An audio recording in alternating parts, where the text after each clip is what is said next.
พัวพัวไปยังไงจ้ะพัวหาอยู่ไปบ้านนากลางไปเฮ็ดเวียกยังขึ้นเลยคนมาบ่ต้องไปหน่อยเนาะเด็ดขนาดไปหน่อยเนาะทางบุญเพิ่นกับพี่น้องเนาะขออนุญาตขึ้นเพื่อนแน่เลยบ่เบิ่งรอบๆก่อนพี่น้องเนาะขอขึ้นได้บ่ขึ้นได้เนาะ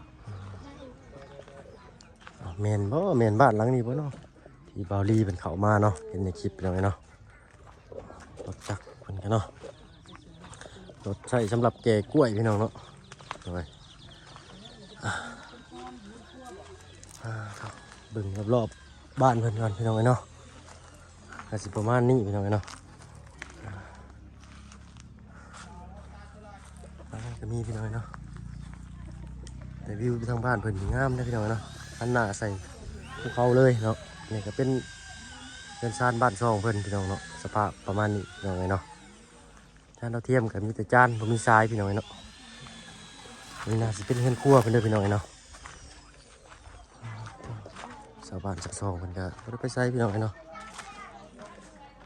เบิดกลมันนี่ก็ทางให้เพราะฉะนั้นพี่น้องสำหรับชาวบ้านทางนี้เพิ่นเนาะหาเวียกหางานยากแน่พี่น้องเนาะไปเราจะขึ้นไปสอบถามทางงานครอบครัวเพิ่นพี่น้องเนาะติดตามรับชมภาพบรรยากาศเป็นกันพี่น้องเนาะนี่ก็บุ้มียังพี่น้องเนาะมากะมีถุงยังชีพเนาะทางพอหักในหักของลุงจันเพิ่นเนาะได้สดช่วยมากะประจับใจให้พี่น้องเพิ่นพี่น้องเนาะเพิ่นผู้ที่ขาดแคลนนั่นแหละเนาะไปติดตามรับชมภาพบรรยากาศด้วยกันพี่น้องสั่นข้าวก็อึดตลอดทั้งว่าเพิ่งบุมียังมาให้เนาะมีถุงยังชีพมีเข่า2 กิโลเนาะกับ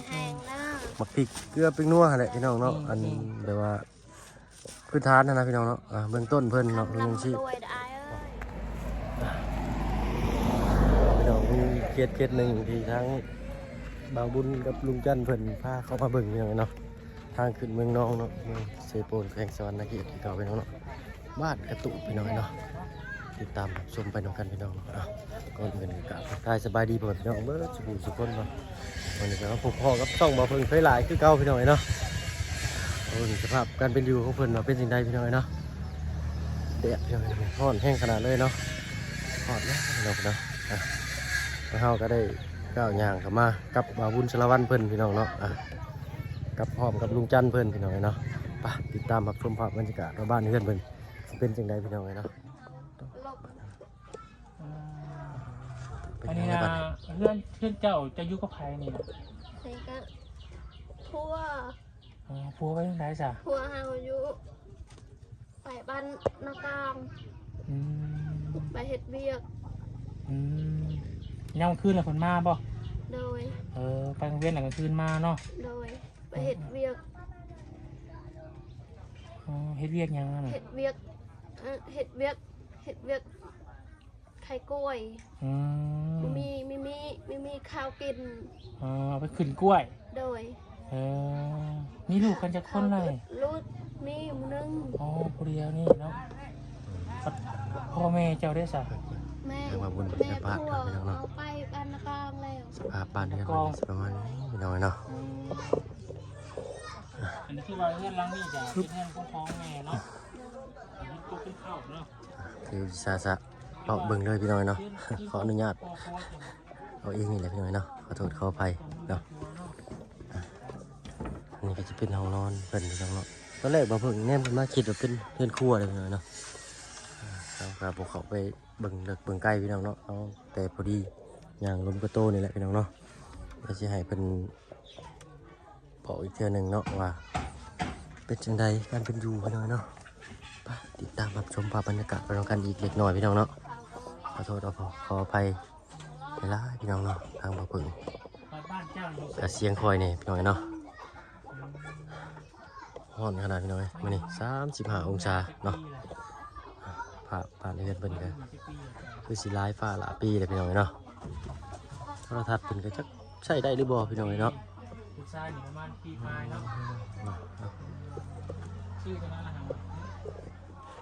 ทางจักสิว่าเอื้อยหรือสิว่าน้องพี่น้องเนาะ จักปีละเจ้าน่ะ จักปีเด้ออันนี้เนาะ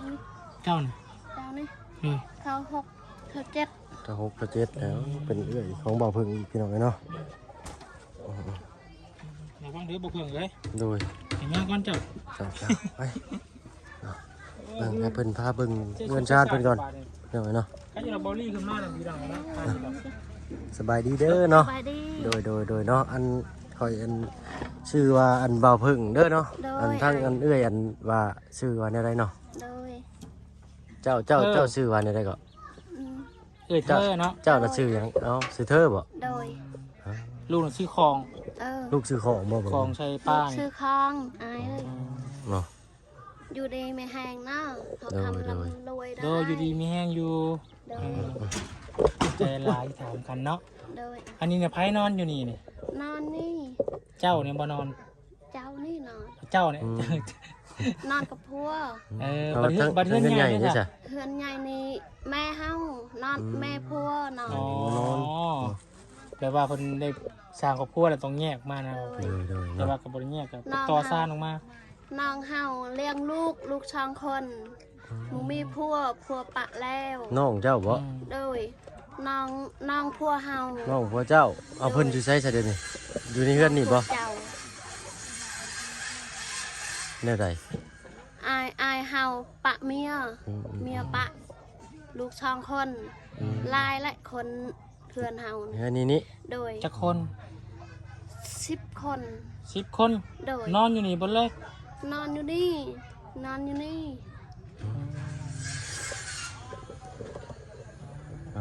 ทุกพี่น้อยเนาะ ข้าวมีกินข้าวทำนี่หมดแล้วกิน เอาเนาะเอาสั่น ข้าวก็อึดตลอ อ้าว ด อันทางว่าเพิ่งบ่มีหยังมาให้เนาะ โด เอ้าย มีถุงยังชีพมีข้าว2กิโลเนาะกับ แห้งนะ หมักพริกเกลือพริกนัวหั่นแหละพี่น้องเนาะอันแบบว่าพื้นฐานนะพี่น้องเนาะเบื้องต้นเพิ่นเนาะถุงยังชีพ รวยได้เอ้ย เจ้าก็บ่ต้องขอบใจเขาดอกเนาะอันขอบใจทางอันแม่ฮักพ่อฮักของอันบ่าวจันเพิ่นเนาะ เงินคำลำมารวย โดย ดีไม่แห้ง เนาะมีปลากระป๋องกับมีเนาะน้ำมันน้ำปลาพี่น้องเนาะ โดย เครื่องอยู่ของ ทุ กิ ก น อย่าง เขา ใน ก็ได้ ตลอดน้ำตาเชียร์ตลอด อืม อยากแม่ก็บ่มีเอาผัว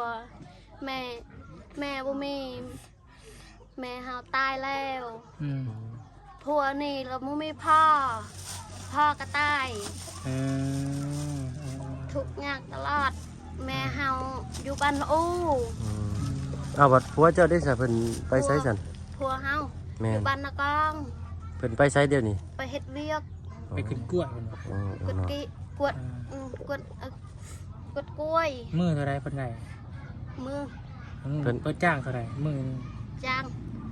แซงช่างแซน มือหนึ่ง200,000 โดย บริเวณไหมลูกลาบริเวณไหม อี บัดได้เงิน200,000มานี่เพิ่นก็เอามาซื้อหยังบัดนี่ แซนเจอไปเฮ็ดสักโลนี่ทำนี่กินหมด ไปซื้อ อ๋อ เขาโล ซื้อข้าวเป็นข้าวปองข้าวโลเนาะ โดย โดย กินทำนี่หมดแล้ว 200,000ก็สิได้ซั่นไดได้บ่5โล โลหนึ่งประมาณ15,000 โลนึง15เลยเนาะ ตอนนี้10 คนอยู่ในเงินหลังนี่ 6 6ป่ะ โดยคนหลายคน มี สำนีเพ่งพ่อกินหมด คนร้ายนี่อยู่นำกัน6 คนอีกมีทั้งผัว โดย แล้วก็พ่อผัว พอผัวบ่มี มี ตายแล้ว มีแม่ผัวเนาะ โดย 2แล้วก็เจ้าเนาะ โดยน้อง แล้วก็น้องอีก โดย นี่ก็ลูกน้อง นี่ 2คน นี่ อะไรนะ ผัวเฮา โดย เฮาลูกเฮานี่ล้าน อ๋อ น้องเฮาลูกน้องเฮาช่องคน เป็น7 คน โดยอ้าย เนาะ นี่สำนีเพ่งพ่อกินหมด กินเทื่อหนึงบ่ โดยอ้าย อ๋อกินเทื่อหนึงหมด2โลพี่น้อยเนาะบัดเวลาไปหานี่จะมีไผแหน่ไปหา เฮานี่อ้ายมีเฮือนเลย ตกอยู่นี่ตก ตกอยู่นี่หมัดแล้ว อ๋อ แต่สิฮอดหน้าฝนเลยเนาะอ่ะ อืม ได้เนาะสภาพเป็นอยู่ก็ซ้ำนี้เลยเนาะ อืม ก็จักสิเฮ็ดแนวใดเฮาก็มีแต่สิได้ อืม นี่ ซอยเรือเบื้องต้นแล้วก็ถ่ายทำให้พี่ให้น้องเพิ่นได้เบิ่งนี่แหละพี่น้องเนาะ อืม ย่างอันนี้ตลาดอายเอ้ย อืม ตะบันกัดชนกนัง อืม เข้าใจอยู่บ่เจ้า บ่มีสนุกมีแต่ทุกข์ ย่างในตลาด อืม อืม ใครอยู่ดอกเจ้าก็มันก็มีลูกคนเดียวเนาะ โดยอาย อ่า ถ้ามีหลายกว่านี้นี่แฮงคักแล้วเนาะ ลู บัด ก นี้ หาผู้หนึงนี่เอาผัว2-3 มื้อเอาผัวหนึ่งลูก เอาผัว3 มื้อ โดย ได้ลูกหนึงเลย โดยอาย โอ้ไวแท้ โดย อืม แนวใดลูก เอา สาว ได้ อะ เราได้ผัวเนี่ย3 มื้อ เนาะ แล้วก็ได้ลูกเลย เจ้า โดย อืม มื้อนี้ได้ยังกินข้าวแล้ว แม่ บ่ เฮาอยู่บ้านอูแม่เฮาบ่มีแม่ แม่ตายแล้วพอเอาเมียใหม่ทุกอยาก คือเพิ่นว่ากันเนาะอันแม่เพิ่นน่ะอยู่บ้านละโอ้เนาะพ่อน่ะตายแหละแม่เอาผัวใหม่สิเนาะพี่น้องเนาะ พอเอาผัวใหม่ลูก ทางพ่อเจ้าได้ใส่เพิ่นก็มาเยี่ยมมายามเจ้าอยู่บ่ พอ พ่อเจ้าน่ะ พอนี่ แม่น พ่อแม่นสิตายแล้ว บ่อ๋อพ่อใหม่เพิ่นก็บ่ พอ มาเลย ผัว เนาะ เฮาบ่ บ่อ๋อพ่อใหม่เพิ่นก็บ่มาเลยเนาะแม่เจ้ามาเยี่ยมมายามเจ้าอยู่บ่ซั่น แม่นี่ แม่เจ้านั่น แม่บ้านนากอง เพิ่นมาหาอยู่บ่ โดย อันนี้ขังบ่นอนหม้อนะขังบ่ นอน อืม นี่ อ๋อ แดดส่องทั้งนั้นเนาะพี่น้องยามมื้อแลงเพิ่นก็ขังไว้ยันฮ้อน ทุกอยากในตลอดอายดงเอาละเอาทักหมอก็เขาก็อึดตลอดเขา บ่ได้แบบที่ให้ที่หน้าบ่มีบ่ โดย มีบ่ให้นาตะกาก็ได้ บ่ได้เฮ็ดให้บ่ บ่มี อืมปลูกมันบ่ได้ปลูกบ่ โดยมันพูก อืม ปลูกในดินเพิ่นนะหรือว่าดินเจ้าของเอง นี่สิทางนี่ดิน ปีหนึ่งได้จักลาดขายมัน อีกนึง อืม โอ้โห อืมบัวได้จักลาด โดย บัวเป็นคนขายบ่ โดย เอาบ่ได้นำเงินน้ำผัวบ่ซะโอ้ยพี่น้องเอ้ยเนาะ ผัวจะมาจักโมงจ้ะ นางพัวเฮา โดย พัวเฮาบ้านนี้บ้านนากองนี่ไป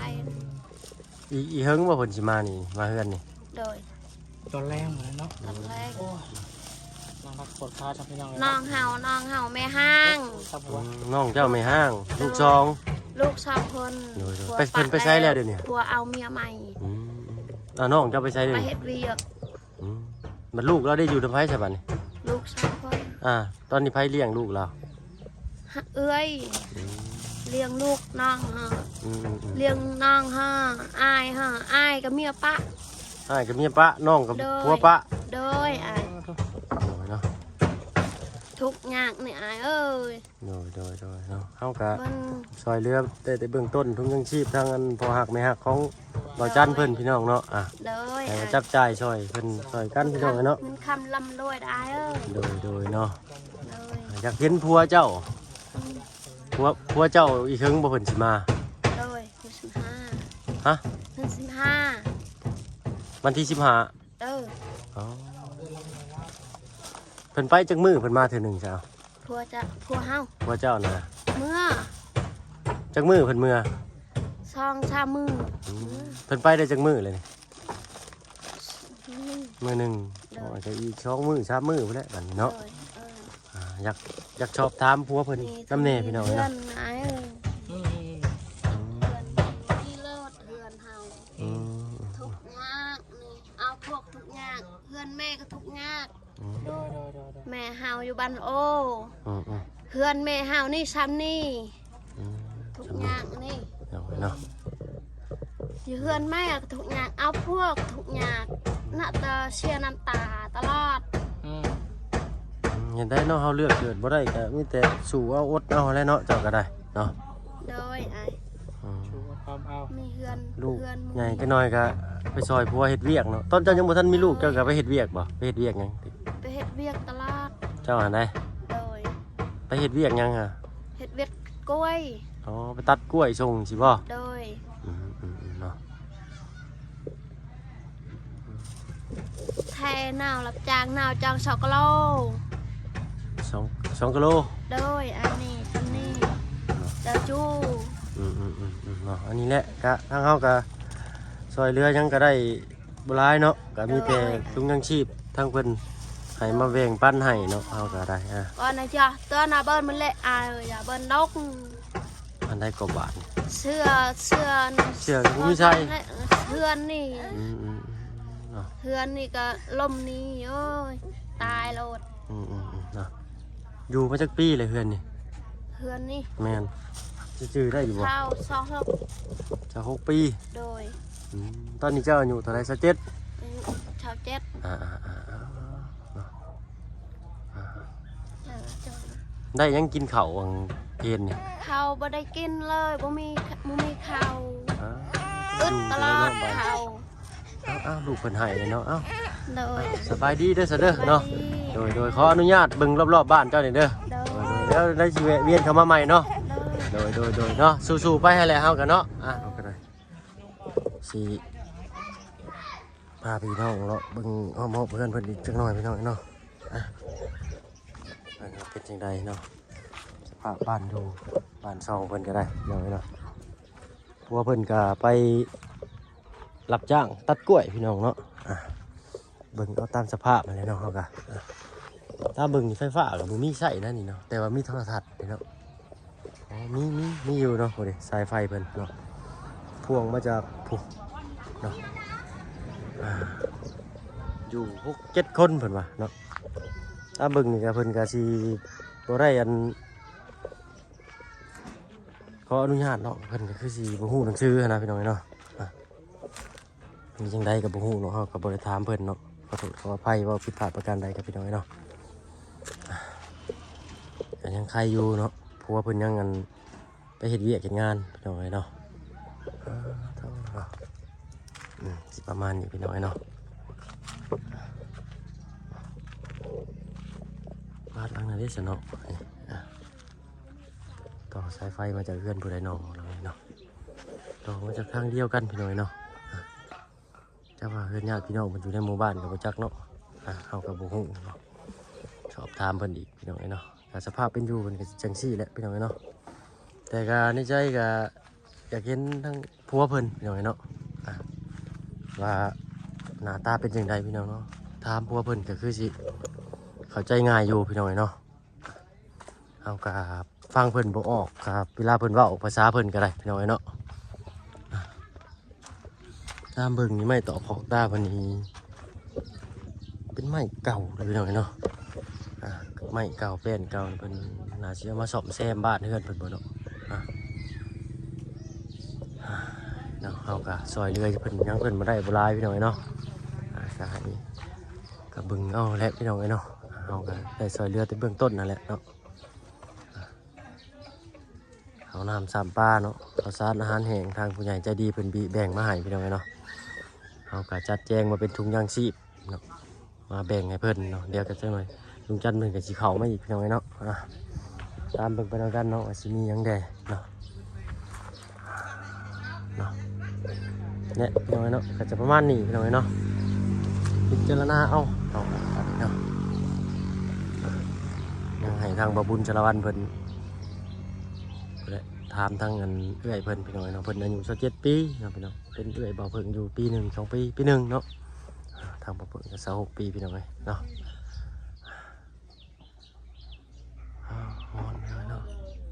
เพิ่นชื่อว่าเธอเนาะ